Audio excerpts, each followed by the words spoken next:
For 5:30 has arrived, so I'll call this meeting to order. The first order of business is approval of minutes of the February 11th, 2025 meeting. Move to approve. Second. There's a motion and a second. Any discussion? Seeing none. Any opposed? And the motion carries. Our first item then is 0146-25. Communication sponsored by Alderman Mack on behalf of the Department of Public Works submitted results for contract 2025-005-2025 sanitary sewer main stiff lighting. Staff recommendation is that it be awarded to Business Sewer in the amount of $839,608.25. They being the lowest responsive bidder. Funding is available. What is the committee's pleasure? Move to approve. Second. There's a motion to approve in a second. Any discussion? Seeing none. Any opposed? Then the motion carries. The next item is 0136-25, subject communication sponsored by Alderman Perez on behalf of the city engineer, requesting approval of the encroachment report for state project ID 2703-00-06, Ohio Street limits Washington Avenue to Grayson Boulevard. The staff recommendation is that the encroachment report for the state project be approved. The fiscal no funding for removal notices is negligible. Funding for roadway construction will be provided in the CIP in 2027. What is the committee's pleasure? Move to approve. There's a motion and a second. Any discussion? Yeah, so we're just accepting the report of what's gonna happen. Correct. Oh, yeah, okay. All right. Who would have to? This is just part of the design process for our consulting engineer.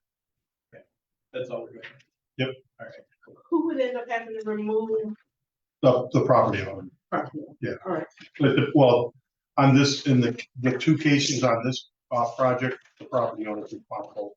Sometimes it's a different situation where it gets removed with construction, but that's not the case here. All right. Were you the one who originally saw this, or a constituent came to you about? No, this has been proposed years ago. Sorry. Yeah. Okay. Thank you. Any other discussion? Seeing none. Any opposed? Then that motion carries. The next item is 0137-25. Communication sponsored by Alderman Perez on behalf of the Commissioner of Public Works submitting a professional services agreement between the city of Racine and ACOM. The staff recommendation is that the agreement be approved and direct the mayor and city clerk to sign the agreement between the city of Racine and ACOM for pavement inspection and planning not to exceed the amount of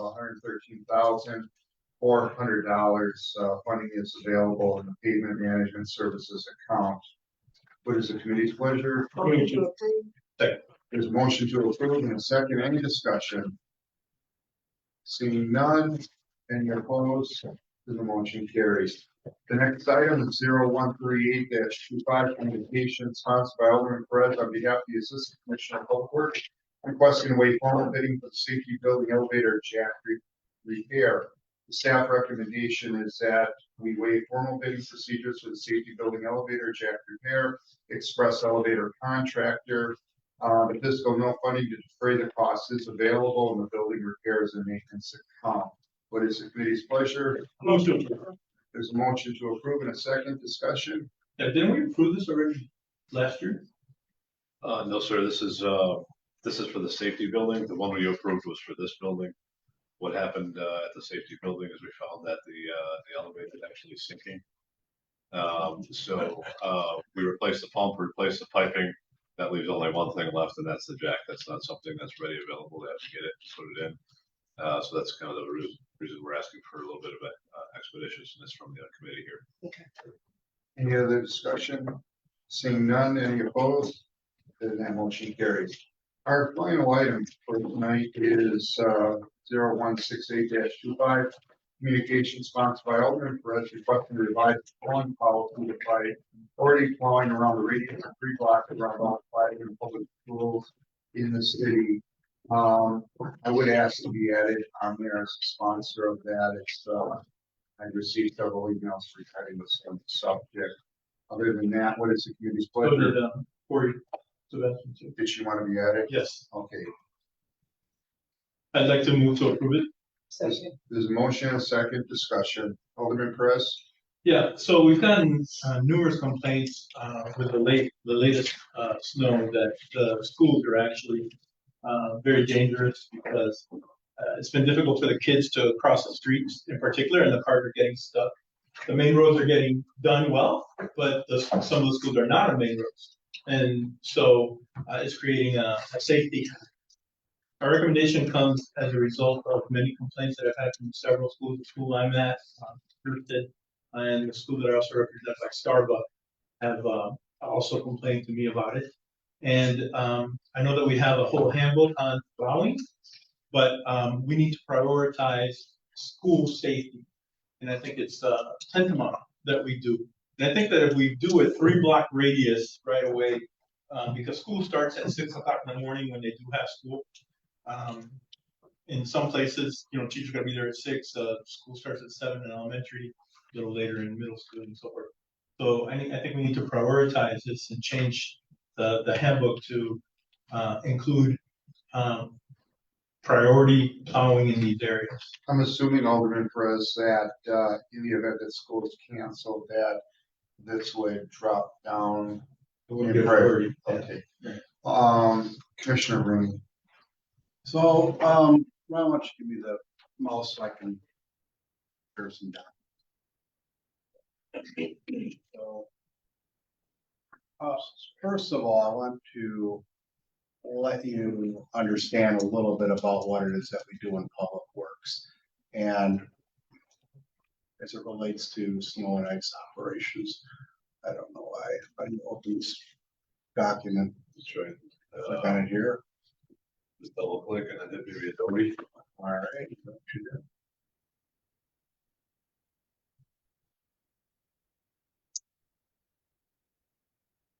Idea what I'm doing. Sure, why not?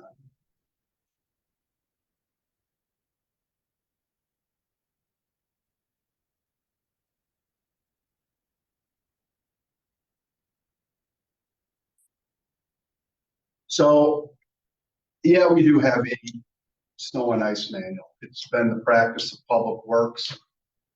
It is decades and decades and decades in the making. It has priorities in there that are, I believe, are tried and true and work very well for the benefit of the entire city of Racine. And as you probably know, our priorities are our mains, always. There's, quite honestly, no way anybody's going to get around to any of these areas if the mains aren't addressed first. So to deploy resources to particular areas without addressing the mains first doesn't make a lot of sense in the fact that that's the way everybody commutes. So they use our arterials, they use our collectors, and they use our highways. So that's where we put our resources first. Then we have special areas that require our resources as well. Bridge decks, hills, curves, these are all the snow and ice made. These are real safety reasons because, the geometric conditions of that roadway section. Then after that, we do fall into the district and do the district plowing. So we have 28 residential districts that we plow, and they're all mapped out. And these are all of them across the city. And what you can see here, we placed on here, all those schools that are either Racine Unified School or private schools, the ones that we can find here. We may have missed one or two, but this is a pretty good representation of that. If you look at these maps, I don't think it quite matters much whether it's a parochial school or a public school, is that 33 of the 37 schools we identified in our district plowing are already on the mains. They have at least one, in some cases, 2 sides that are on our main plowing route. How many? 33 of the 37. Very few that are kind of in an island all by themselves, if you will, that are bounded in the middle of the neighborhood. A couple that may come to mind would be like on the north side, St. Joe's, St. John's Lutheran. As you get further to the south, SC Johnson School, and probably in the mid-city, I would say Knapp School. That's about it. Otherwise, every one of these schools is along an arterial, collector, or highway, which means these are the priority streets that get plowed anyway. So it takes quite a bit of effort to go through all the main arterials. We have our superintendent here to speak to any particular questions that you have to get through those areas, and those need our priority first and foremost, and they need to be pre-treated. There's salting operations that we get into, there's plowing operations, and generally speaking, we don't fall into the residential districts until we've taken care of that priority. So what we're budgeted to do is to make sure that we have all of the mains, those collectors, to bare pavement within 24 hours of the cessation of snowfall. That's after the snow has stopped. That's what we're tasked with doing. That's what's submitted to the Common Council annually. When it comes to the district plowing, and now we've got about 88 miles of mains out there that we have to deal with. Multiple lanes. It's obviously a lot more work than can be the districts. There's 88 miles of those we're committed to get to bare pavement. The residential districts, what we're required to do is get those passable within 24 hours of cessation of snow. That means we get through there and do the plowing operation. Snow has obviously accumulated on the streets while we're on the mains, and we get in there and get those districts taken care of. We don't salt the residential districts except for at the approaches, the intersections. That's all in the snow and ice manual. So we have right in there what you should be expecting of DPW. So I think with that, I think there's something also insofar as the operation itself.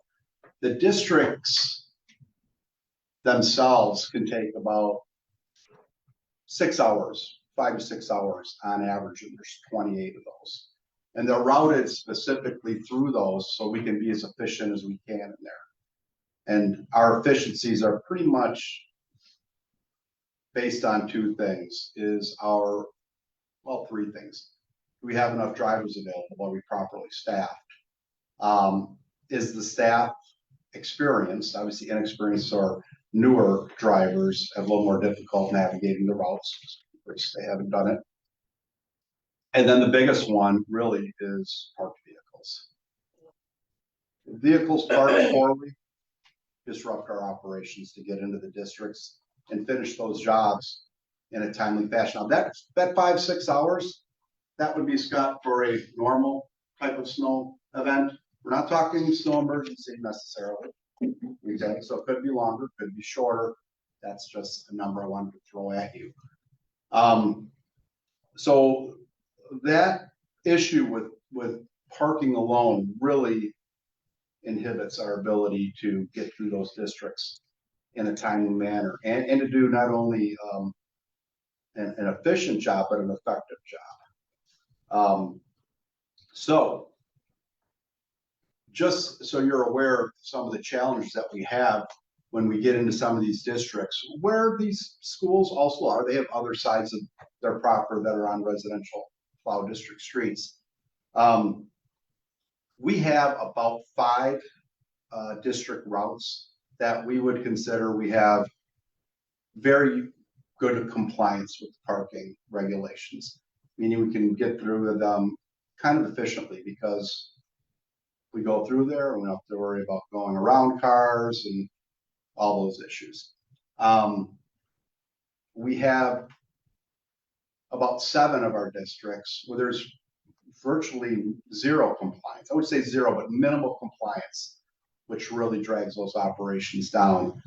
And that means the remaining 16, that's over 50%, is kind of in between that. So these are things that really limit our ability. I think there's some type of energy needed for our snow and ice operations to be a little more effective, or maybe to address these areas around the schools that are not on the mains, is to put a bigger effort towards parking compliance in the city and a greater effort there.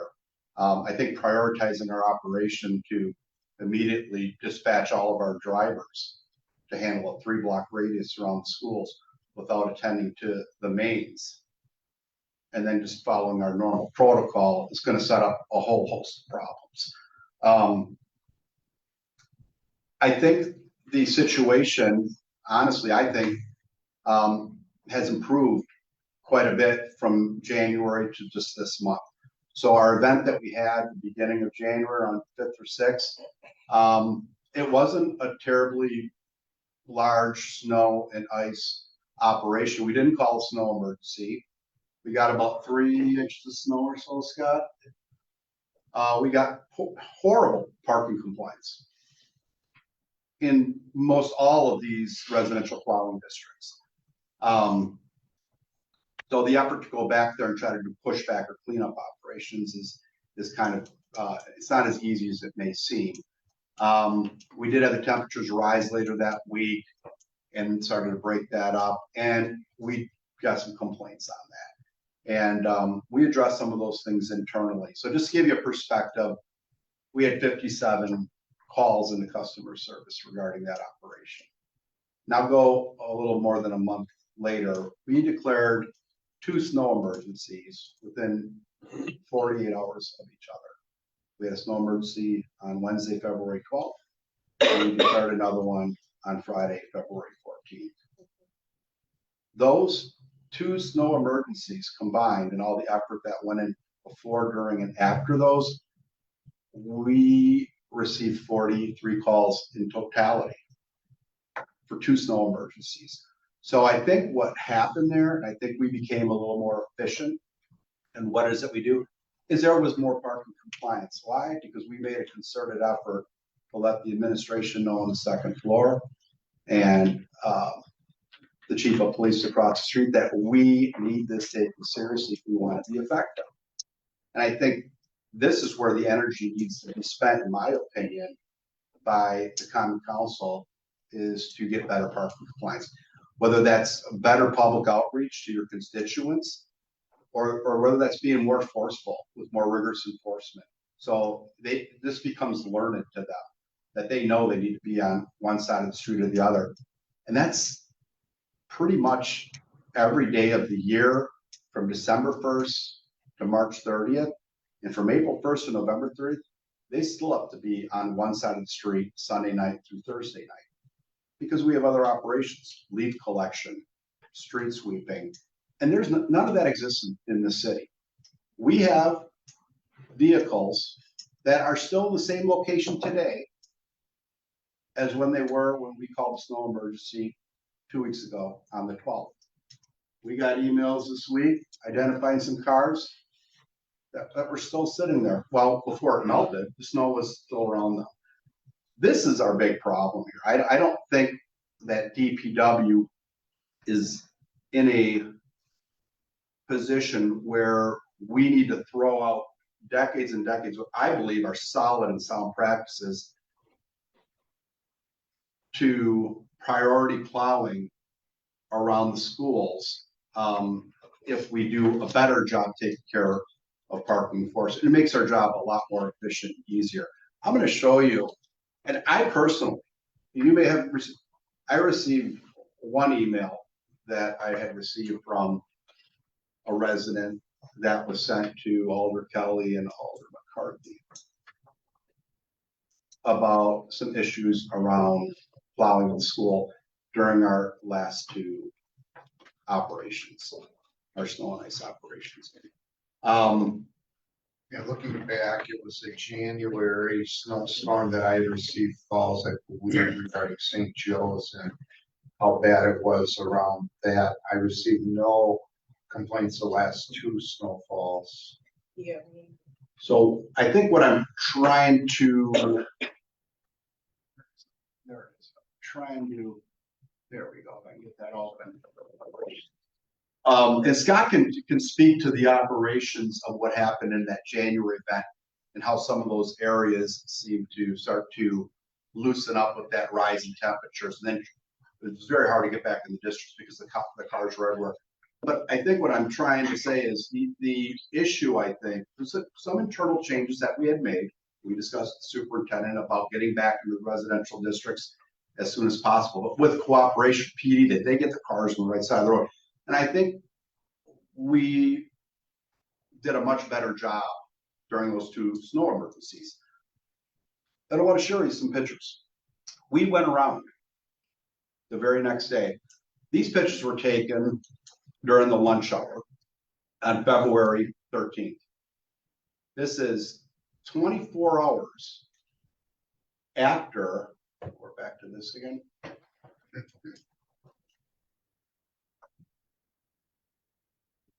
Picture here. Try and don't be it. Look for it. I don't know. Try paint. If their picture is paint, they'll open them. Okay.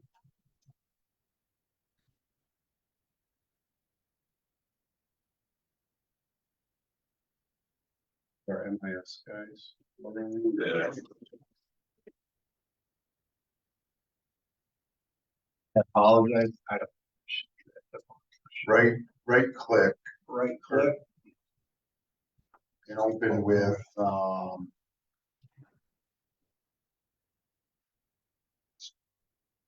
to, or paint, Down at the bottom. edit with paint. Okay. And you should be able to go to view or. Right. I think I'm going to shrink this Yeah, if you go to view, that'll. thing. Okay. And I'm going to show you some photos that this is a little klutzy here, but. So this is the intersection at North Wisconsin and St. Patrick's. Jane School over here, St. John's Lutheran on this side here. All these streets in this area, we went through 4 schools in this area. Jane School, I know it's not open, but it's still a school. Jane School, St. Joe's, St. John's Lutheran, and we went up to Red Apple. And this is 24 hours after the snow emergency started. And these schools, all these areas were addressed. They had all been plowed. I'll see if I can easily open up some of these other ones here. Or it's going to give you the same thing. Back to the same business here. Yeah, it's the same photo.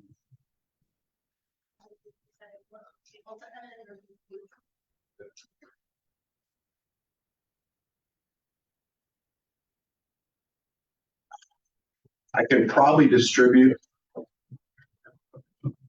Megan, I'm trying to show the committee some pictures that we had taken.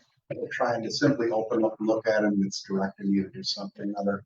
I just need to display and go through those on the screen.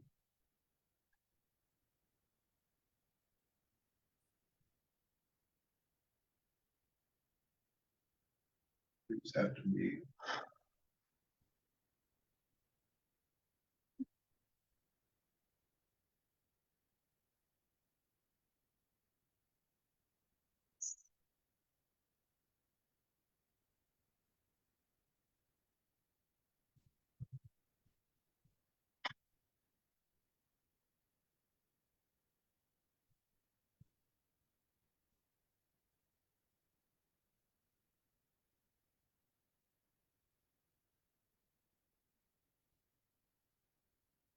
Is it easy to toggle through all the pictures with this at this location here, or a library? Let's see. I think you'll have Just to open open them them up one by one one. by one. I probably need to get the little. We can fix that on here though, but While they're probably doing not that, in do you this have moment. questions, Alderman Perez? I can, if you don't want me to go through these, I can I email wanna all see these St. photos. Joseph's. though. Pardon? I wanna see St. Joe's because there was a complaint. Is Yeah. that what you said? Yeah, Alderman? Sure. Okay, I So would like to here's see St. St. But Joseph. that was in January. Yeah. I didn't get any, I didn't get any. So this is 24 hours after our Okay. snow emergency Okay, started. thank you. So hopefully it'll open up there. So this is St. Patrick's Street. We had it completely plowed. Good.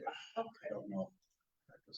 Here, this is the North Wisconsin side, plowed. Some areas actually, there was some bare pavement there. Again, this is school not on one of the mains, Erie Street. Yeah, it's a lot better than it was in January, the day after. Yeah, Red Apple School, Superior Street, again, plowed. Okay. Because I went down Red Apple the day after the January storm and it did not look like that. Mhm. But like I said, I didn't get any complaints in February. This Yeah, I did. is, the. This is St. Patrick's Street side of Red Apple School here. So some of the reasons why it was better in February was because there was prior notice. Some of the there were less parked cars because there was more work with police and some of the aldermen and things like that.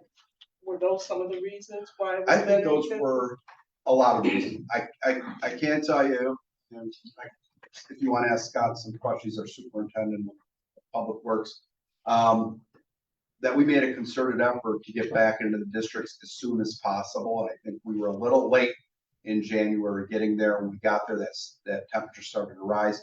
But when we got back there, the parking was still a problem. We left a lot of areas, unfortunately, we couldn't get to. The windrows were out around the cars and we can't move the vehicles. I think what happened here in calling the snow emergency and getting some of the comms that go out with the snow emergency, the declaration, and then getting the police chief involved and getting the new comms director, Leslie Flynn, involved and getting that stuff on social media and let people know that, yeah, PD is going to start kicking and the PD is going to start throwing. That spreads like wildfire. It really does. I think that grabbed more attention than anything else. And the chief's got the data on how many vehicles were towed. I think it was north of 200 some vehicles. And they were towing them right to the annex. We cleared out the annex parking lot for them. So I think what you see is a difference with compliance, right? When it comes to parking and the effort that we can do to get in these districts and efficiently get through them as quickly as possible without having to go through some draconian change in our planning and our routing process for snow and ice operations. So I think the lesson here for me is we don't need to go back and revise 28 plowing districts to try to somehow go around a 3-block buffer of a school area. I think we need to do what we do. It's worked very well. What we need to get back to in the city is real enforcement of the parking regulations. I went through this at committee of the whole when the committee wanted to hear from Public Works and police, what's going on with speed in this area? What can we do about traffic? And part of that, we talked about were the 3 E's of traffic, right? Education, there's engineering, enforcement. Enforcement is required, and it's enforcement that quite honestly is lacking in the community. And enforcement is enforcement of all laws, not just speeding, it's also parking. And this is where that enforcement is paramount and is really, really needed. And I think if there is an effort to let people know that the city of Racine is actively going to go out there and ticket those property owners to be on the correct side of the street, and that if necessary, they will be towed, particularly in snow emergencies. Then I think I think you've seen the effort, the fruits of that effort, right? And I think that's something that has got to be taken a little more seriously. And I think you'll find that this isn't as big of a problem as one may think it is. Was school canceled in January or Yeah. was it in, okay. I don't know if school canceled. I don't recall either. I don't. Nine times probably out of 10, when we declare a snow emergency, there's no school, right? So, I mean, I think you mentioned right at the top of the meeting, yeah, it would make no sense to deploy your resources in an area where no one's going to be there that day. So, You know, January was, I know the day after was awful, and mhm, as people were, especially St. Joe's, as they were dropping off, there was still quite a bit, and like I said, I went through Red Apple in that area. But I didn't get the same complaints in February, and the pictures bear out that things looked a lot different in February than they did in January. and Alder Mack, what we did, and we sat down with Scott, we met a couple days after that. And Ron, we went through that kind of attentiveness to get back into the districts. We did not intentionally direct Scott, to get back into the districts as soon as possible and the type of resources we need to put back in that. We made no mention of you need to get more attention to the schoolers. We just said you need to get more attention to the residential district plowing. And I think it showed without any major changes that this works well if we have better compliance of parking and we get in those districts as soon as possible. And again, I think that it's something as a policy change, the way we do our operation, I firmly believe it is unnecessary. I believe we have someone from the public that wants to speak, so if you'd come up to the podium, state your name and address, and I say my we will address. hear what you have to say. Okay. I think my exact address. Yeah, please. Okay, my name's Katie. I live at 4635 Erie Street. My children attend a school in District 5. Okay, Okay, so I really appreciate the thoroughness of the discussion around this topic and that you guys are considering it. What school does your children attend? Trinity. Thank you. Yeah. And I do appreciate the coordination with the police department and, making sure that parking compliance is improved around snow emergencies. I will say at our school in February, we did have parents getting stuck in the snow trying to do pickup for their kids, and people had to get out and push. We had teachers coming trying to shovel around the cars that got stuck. Because where the school is accessed is not on the main artery. So we do have 2 main arteries bordering our school, but the access points for the school are the residential streets, and they can get quite messy. And so I understand that, it would be a lot to rewrite policies and all the rest, but there are little kids who have to walk to school, and parents need to be able to access their kids. And in the event of an emergency, we need emergency vehicles to be able to get to schools without obstructions in the road.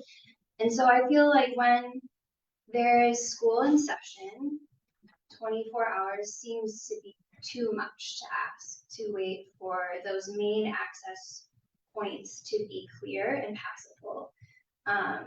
So I would just like to voice my support for revising that in some fashion, so that the presence of a school on a street can create another level of priority. And even if we talk to the schools and ask them which roads matter and at what times, right? Because I know you, Alderman Perez, when you mentioned school start times, like our school doesn't start at that time, and so there might be more flexibility for our school. But anyways, that's my point. To me, it was troubling, and it would impact in the future my where I would want my kids to attend school. So that has an impact on funding, right? Anyway, that's all I have to say. Thank you very much. Alderman Perez. Yeah, so Mr. Rooney, we've heard you many times say, well, it's up to the council. We can do whatever you tell us to do. You just said that this plan would be a draconian plan and it's been valid for however long, a decade. I really think that like you said, we had great improvement in February. We need to coordinate better with the police department and not only ticket but tow right away so that the plowing can be done. I also understand that you're saying that we don't have enough people we may be short on staff per pump. But again, as our friend just said here, I think I work at Jersey Middle School. We couldn't get there. I mean, I got stuck leaving the school. Granted, it was the next day after that. And so, I had a lot of the teachers complain to me, Henry, can't you do something about this? I'm like, yeah, I'm gonna propose something. Just because something has worked in the past doesn't mean that a revision won't work in the future. And I know that it could mean time and resources that might set us behind on some other issues. But I really think it's important that we prioritize still, even after your explanation, which I thought was very well done and thoughtful, that we have to do something different around the schools. And that means that we have to coordinate with the police department and tow and ticket and tow so that the plows can come in there and do that. Fantastic. We need to do that. We could maybe notify the residences around the schools for a 3-block period. Hey, you need to take care of this because it's gonna be a problem, so that we can plow properly and you can get in and out of school. I mean, that could be a step that we could put out on our text that we sent out for garbage or something, you know, like we did where the snow emergency came up as well.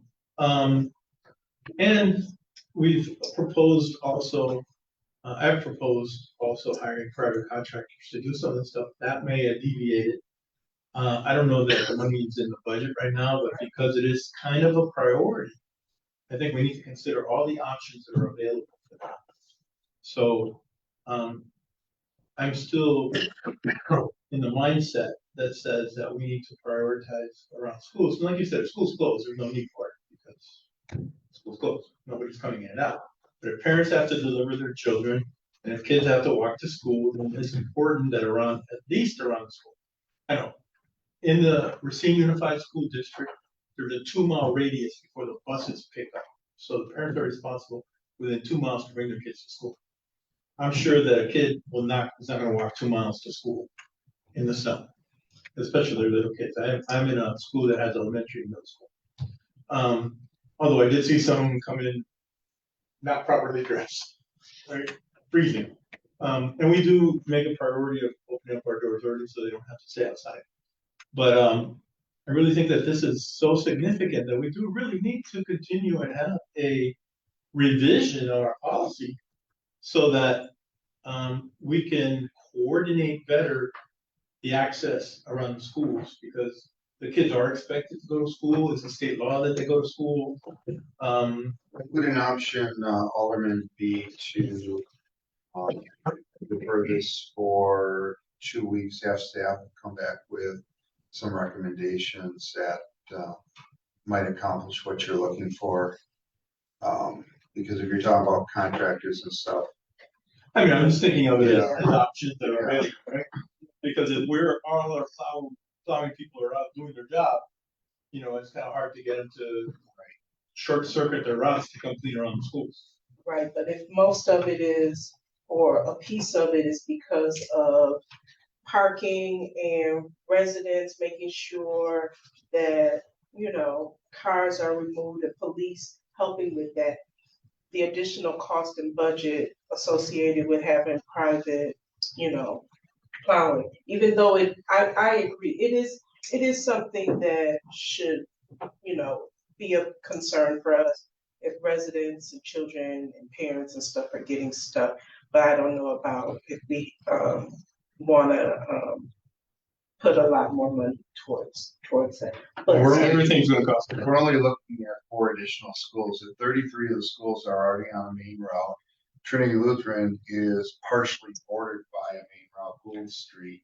that's what I was It's gonna on ask. Fairhaven Street. Yeah. Was Trinity. So but their drop off and pick off is Marquette, so that one, and I know parking can be difficult on that street probably with homeowners. A friend of mine retired from the police department many years ago, but he said in the old days, they used to go before the trucks. They had a tow truck behind them and they ticketed and towed so that you guys could go through and plow the streets. But you know, if maybe we can sit on this for for 2 weeks, maybe come back. You're only talking 4 additional schools, so see what it would cost to maybe augment with some private contractors.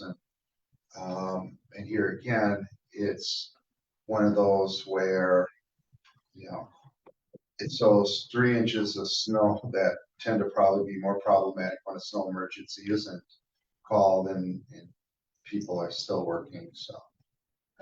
If I may, I think, we're gonna need a little more than 2 weeks to come up with something. So I think when we have the information put together, we'll come back with some, we'll let the chair of the committee know we're ready. I've been thinking about this. I've discussed this with staff, but I've even discussed this with some elders on the phone. I think if you would like to see an improvement, to the way we do snow and ice operations, and it's everything. It's flying around the schools. It's the mains. It's the districts. I would love to have DPW perhaps be in charge of parking enforcement. Enforce it every day. This is something that I think is so badly needed in the city, and it's really, quite honestly, it's been ignored. And there's no compliance with it. So we can even make these efforts to try to get around the schools or a block or two racing. These cars don't move. I think you're not going to be satisfied with all the extra money that is spent hiring contractors to do that. It doesn't cost your constituents a penny to put their car on the right side of the street when you're supposed to do it. But it costs DPW everything when it comes to efficiency of the job and the effectiveness of the job. And if there is actual rigorous enforcement on a daily basis, where cars are ticketed every day, Sunday night through Thursday night, from spring through fall, and every night of the week in winter. The citation revenue would pay for the contracted enforcement. And then when it comes time to tow, that's budget neutral. The property owner, or the vehicle owner, I should say, pays to get their vehicle out of hock. Yeah. And if it sits there for a couple days, they can pay rent. My daughter lives in Milwaukee. She's 22 years old. A couple weeks ago, she had her car towed. $250 later, she got it out. Why? Because she wasn't parked properly. I think, you know, there is something to be said about making sure. I grew up in the city, lived here my entire life, and I can tell you, we are living in a time where everyone has so much more access to information and what they need to do during any event, whether it's regular parking restrictions or winter parking restrictions. And when I was younger, it was the compliance was there. In our neighborhood, the cars were always on the right side of the street. It was self-regulated by the neighbors. You know, you'd go out there and, you know, did we have access to a smartphone or computer to let us know, things are going on, or getting social media updates? You heard a snowplow in the distance, you maybe saw a flashing light in the distance, you got a very big car on the right side of the street, they were flipped over. There's just complete lack of that attention. It's sad, but I think we live in a society right now that some people won't even drive through McDonald's to get a sandwich. They'd rather have it DoorDash to their residence. It just, the fact that they stay in their home, they don't want to move that car, that's got to change. It's got to change. That is the first step that this common council, I think, needs to really consider to make a big change if you want to get better results. I think that should be your number one priority. So, Mr. Rooney, the law's already in place, right? So Yes, they are. what you're recommending is stricter enforcement of the law. Mhm. And at night, we have a community service officer that's sole job is to give tickets to people that are parked on the wrong side of the road. Maybe we need to get another one to do that. And you think they are doing an effective job? Well, they're doing a job. We talked, the police department gave a report the other day that said that they had so many parking citations issued. Which is, you know, Problem is you can't just do it during No, a winter storm. no, It has to be you done do it every day. every day. Yeah. So, And I'm open to this idea of giving them the ability to ticket and tow also, but here again, I don't like that because of the safety factor. What's For them, personal safety. If the owner of the car sees them trying to ticket their car, they might get upset and attack them. If you're in a uniform, it's a little different. You can call for help right away, you know. I wouldn't have You're already on DPW call. ticket and tow vehicle. Well, then how would you? I'll let you, No, this You is just said it. contracted services. What does that mean? That means we would hire an agency that would be given authority to be able to issue citations. And would that be budget neutral because you're saying that the I don't know. citations? That's why I So think we you're need to. Thinking, you're brainstorming, and you're saying Yeah. that No. budget neutral because they would get a percentage of whatever citations they get. And I mentioned this at committee, DPW isn't in the enforcement business, never have been. We're just following up on what we thought you said. Yeah, so, yeah, I think this is something that needs to happen on a daily basis. That means you hire an outside agency to issue the citations as it relates to street storage. Do that. Again, I think you'll start seeing some change when people start getting citations. It'll start becoming learned behavior. Or hire another person.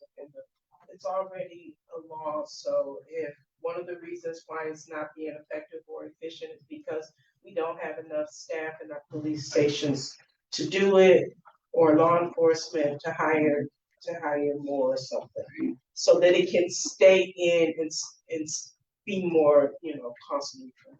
I mean, the chief has been very upfront, council, and staffing levels are, they're not at full staffing levels.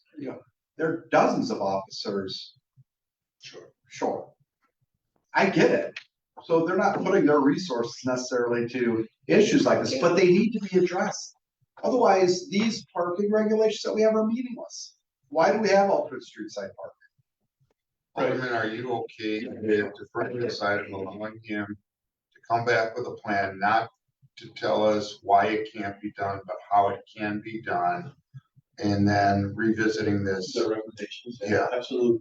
All right, so Mr. Reed, would it be possible, yes, to start a daily reminder through the app that says, alternate side parking is being enforced and these are the rules or something like that? So that it goes out every day and people see it on their phone, oh, come on, again? Yeah, you better put your car on the right side of the street. Would that be difficult to automate that? No, I mean, I can do 365 notifications right away to today. Okay. But here's the problem, is that we get charged for every SMS message that goes out. So when those SMS messages goes out, we are gonna run out. So we're gonna run out real quick. So can you add The other problem is that once you start using that Recollect app too much, I think it's gonna start to get ignored. People will get. You know what I'm So saying? can you send it out with reminders for trash day? Would that cost more? No, the reminders automatically go off. Those are done. Wait a minute, can you add that without costing more? Can you add, hey, remember alternate side parking? Anything we do, what's gonna happen is it could be a week, it could be 2 weeks where I'm sending out to thousands and thousands, it goes out to thousands and thousands of people. Right. We'll run out of SMS and then I'll have to go back. no, what he's saying is, okay, so I got a notification that garbage pickups tomorrow. At the bottom of that saying, just on the same. Oh, adding it to the same. Yeah, I can ask a question, I'm not totally sure. Yeah, okay.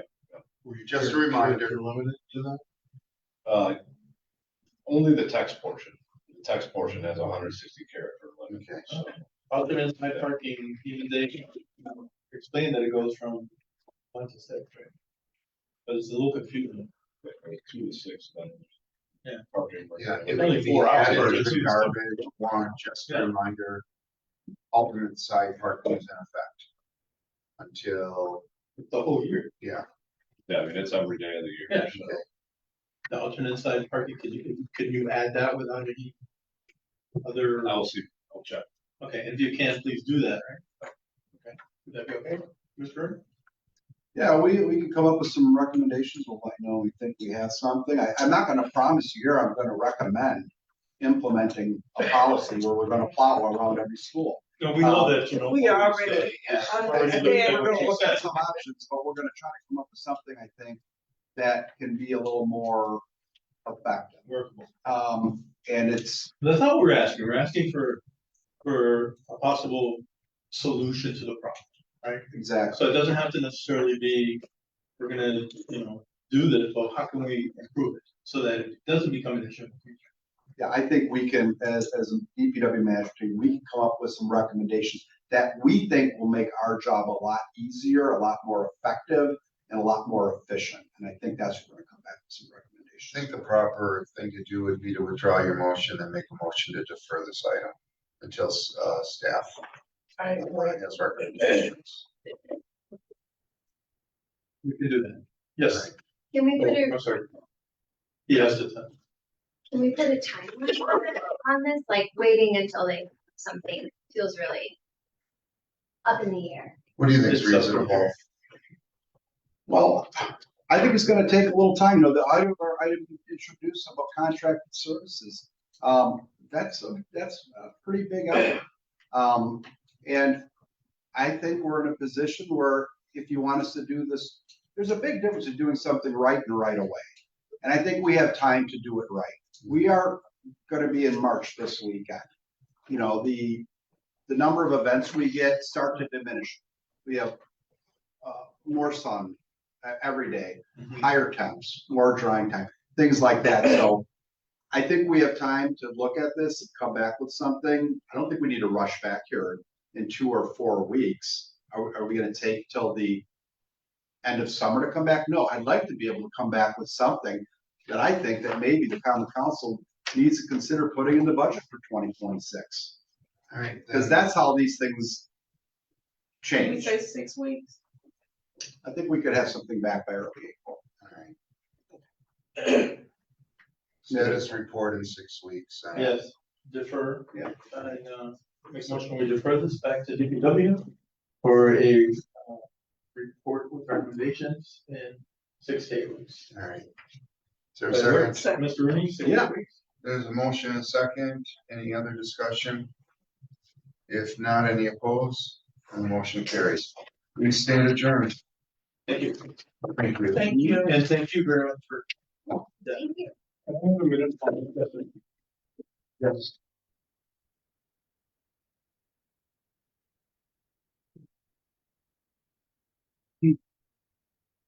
3 items I think.